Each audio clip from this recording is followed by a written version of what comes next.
On November 23rd, 1986, WWF World Champion Hulk Hogan pinned Paul Orndorff with a leg drop. On the same day, the NFL's most infamous body slam rocked the world. It's Hulkamania, brother! And this Hulk is known for some pretty famous body slams himself. By far, the most famous occurred about 4 months later in the then home of the Detroit Lions, the Pontiac Silverdome.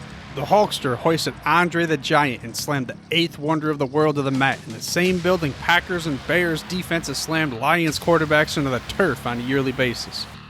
But one of the most infamous NFL body slams didn't happen in the Silverdome. It occurred between the league's most storied rivalry at legendary Soldier Field. Welcome to the Football History Dude podcast, where each episode is a journey back in time to learn about the rich history of the NFL. Your host is Arnie Chapman. Football is his passion, and he wants you to come along with him to explore the yesteryear of the gridiron. So hop on board his DeLorean, and let's get this baby up to 88 miles per hour. This time as we step off the DeLorean, the date is September 5th, 2019, and we're in Chicago, Illinois at Soldier Field. It's 8:21 p.m. Eastern Standard Time, and fans around the nation are tuning in to NBC. The reason for this is because this is the 100th regular season kickoff of the NFL, and it's officially kicked off just about a minute ago. The Chicago Bears are hosting the Green Bay Packers, which marks the 199th time that the Bears and Packers will play each other, the greatest and longest standing NFL rivalry in NFL history. Later this year, they're going to fight each other for the 200th time. I mean, what better way to start the 100th season of the NFL than with this long-standing bitter rivalry? And the season is so important that this is the first time that the defending Super Bowl champions are not even going to play in the season opener. It hasn't happened like this since 2003, which shows you the NFL is really pushing for NFL 100, the 100th season of the NFL. Let's get this thing rolling. And the all-time record between the Packers and Bears is just about as close as it gets. Now, the Packers do lead the series with 97 victories to the Bears' 95 victories with 6 ties between them. But that's, like I said, that's about as close as you get. So let's just think about it for a minute. If the Bears win both games this year, they could potentially be tied by the end of the 100th season of the NFL. And oh man, it's just a beautiful thing that we get to witness this rivalry Thursday night. Like I said, it's 8:21 p.m. Eastern. We are a little bit in the future for tomorrow's game. But how do we get here? Where did this rivalry start? What was the first time they ever played against each other? Well, we're going to take that DeLorean back to November 27th, 1921 in the same city, but it's a different stadium. You see, when they first played, the Chicago Bears that is, they played at Wrigley Field. This is where the Bears have played for 50 years. And if you recall, Halas wanted to call them the Bears because they played in the same field as the Chicago Cubs at Wrigley Field, but the Cubs are like smaller compared to football players, so we got to call ourselves the Bears. But that game on November 27th, 1921, marked the first time where legendary coach George Halas would lead the Chicago Bears and take on the Curly Lambeau-led Green Bay Packers. I mean, this is so long ago, this is only the second season of the NFL.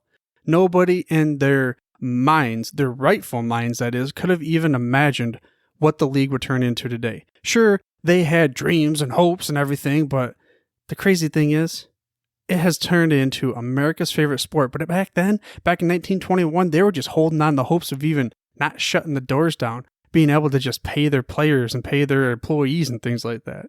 So here's another reason to give you about how long ago it was. In 1921, the Chicago Bears were not called the Bears.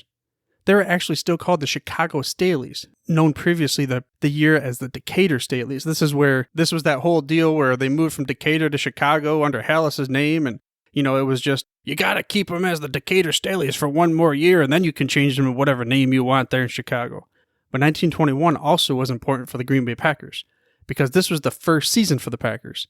John Clare of the Acme Packing Company was the owner, and the NFL didn't technically even exist at this time. Well, think about this. Okay, so yeah, sure, the league existed, and it was the second season of the league, but originally, the league was known as the American Professional Football Association. They wouldn't even change to the National Football League until 1922. So we're talking the first game ever, technically between the Bears and the Packers, was under the moniker of the American Professional Football Association. And at the end of the 1921 season, the Staleys would end up winning their first championship. Well, they were known as the Bears later on, right?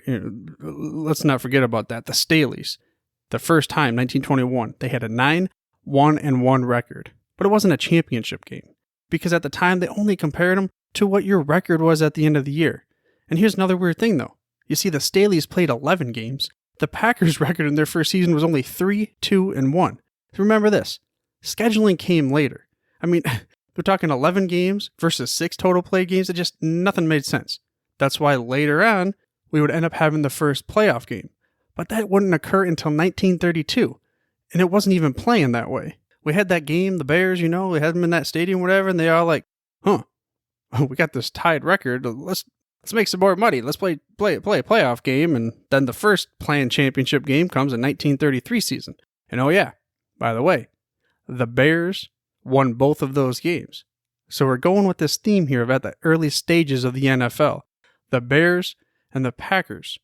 Not only were they some juggernauts, but they were extremely important to the growth and for the NFL to even just be able to live and survive, to be able to be in its 100th season today, tonight. Well, if you're living on my DeLorean, that is. Really, technically, it's tomorrow night by the time this episode releases.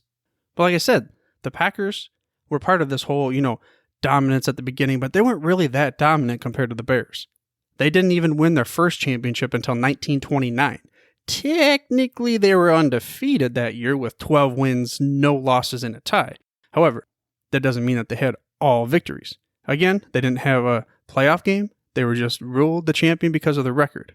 Speaking of championships, in the entire 100 seasons of the NFL, well, starting now, 99 total, previously, Green Bay has the most NFL championships in all of those seasons.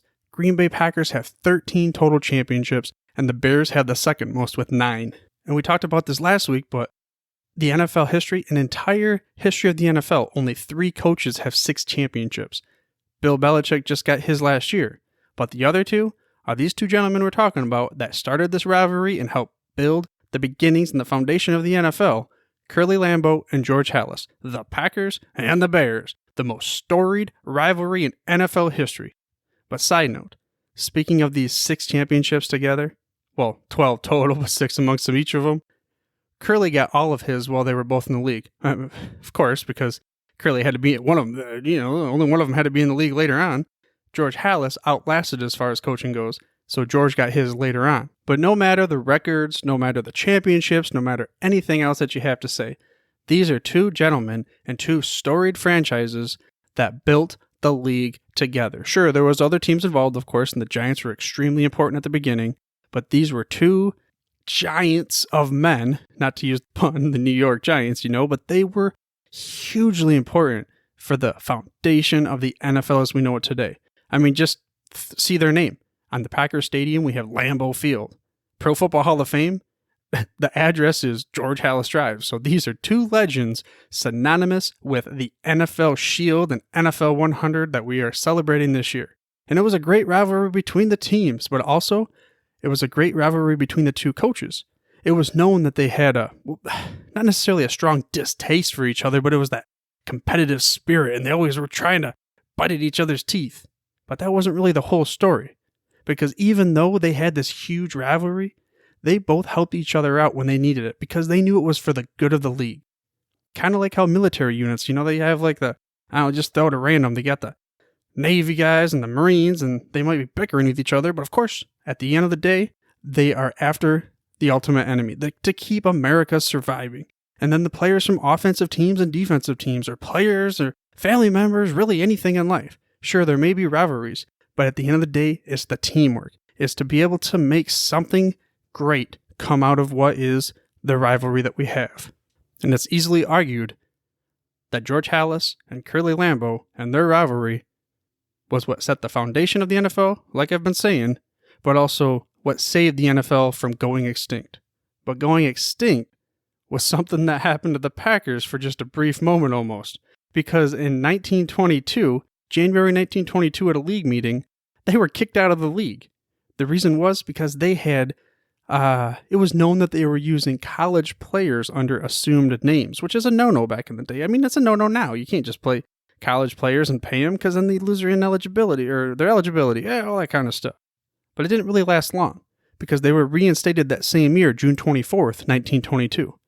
The kind of crazy funny thing is, it was said that Halas was the one that found the infraction, and reported it and everything. And then also, he was the one that helped convince the league and everybody else to bring him back in.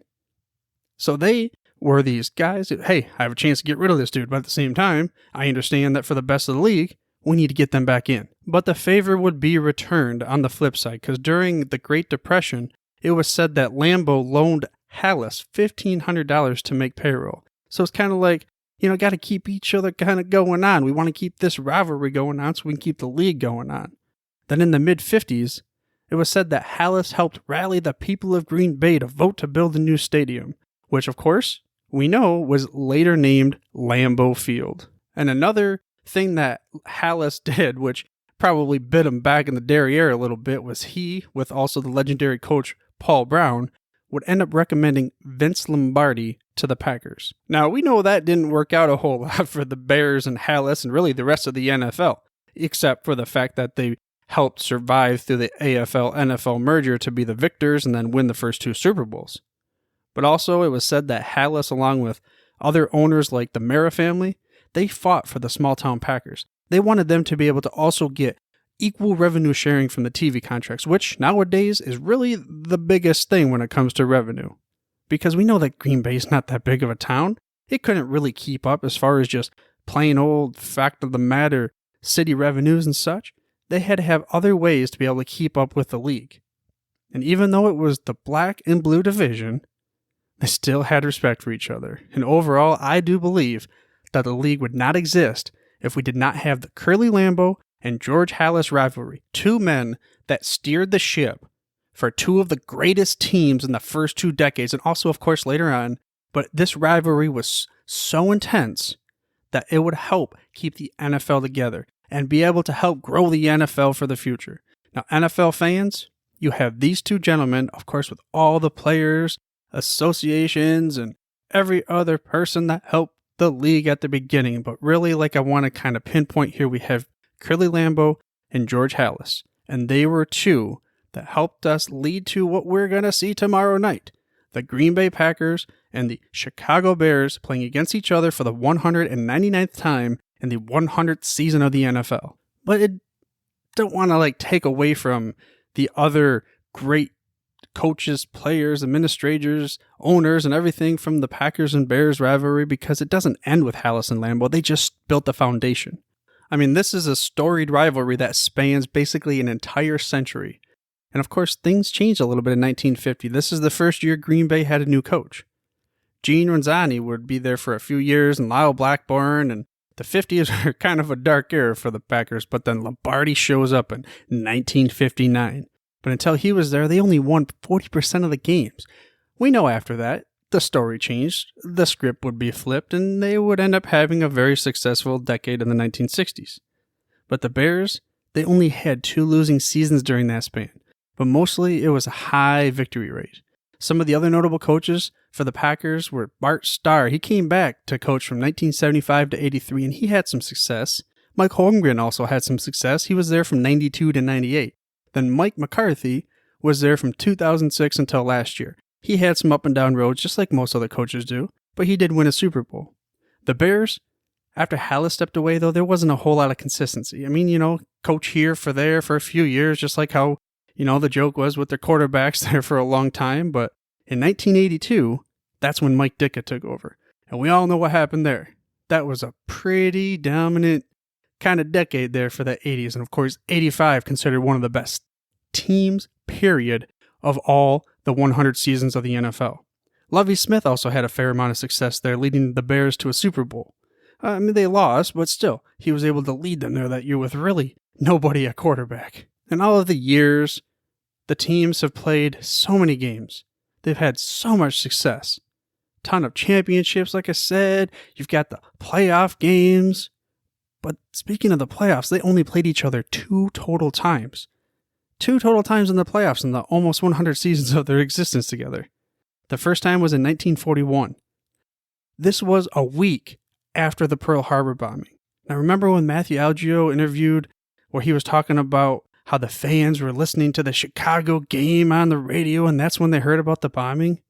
Well, the Bears the next week would end up beating the Packers for the playoff game 33-14 en route to then crushing the Giants in the 1941 championship game. And the second time they played each other was almost 70 years later in the 2010 NFC championship game.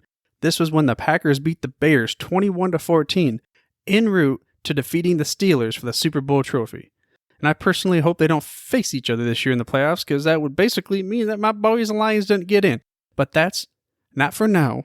That's not for us to decide. That's for Mr. Patricia to go get on the field with his boys and just take down the division hopefully this year. Because I've had enough of having to talk about the Packers and the Bears and the storied rivalry and all their successes. But let's not let the host dwell on this. Let's move on. Because there's a lot of other memorable moments in this history. Now, there's no way I can talk about all of them. I'm going to go ahead and go over a few of them. I'll include links in the show notes for these memorable moments and others for, which ways you can go ahead and learn more about them. But by the way, you can get to the show notes through your podcast player choice or by heading to thefootballhistorydude.com. Again, that's thefootballhistorydude.com. I also ask that you subscribe for free to this show by mashing that little subscribe button in your podcast player choice. That way you get the hottest, freshest out the press episodes each and every week. Well, let's get into those memorable moments between the Packers and the Bears, the long storied rivalry, going back to 1924. There are all indications that this was the first time ever when players are actually ejected from a game for fighting. Bears end Frank Haney and Packers end Walter Voss, they got into a brawl right before halftime.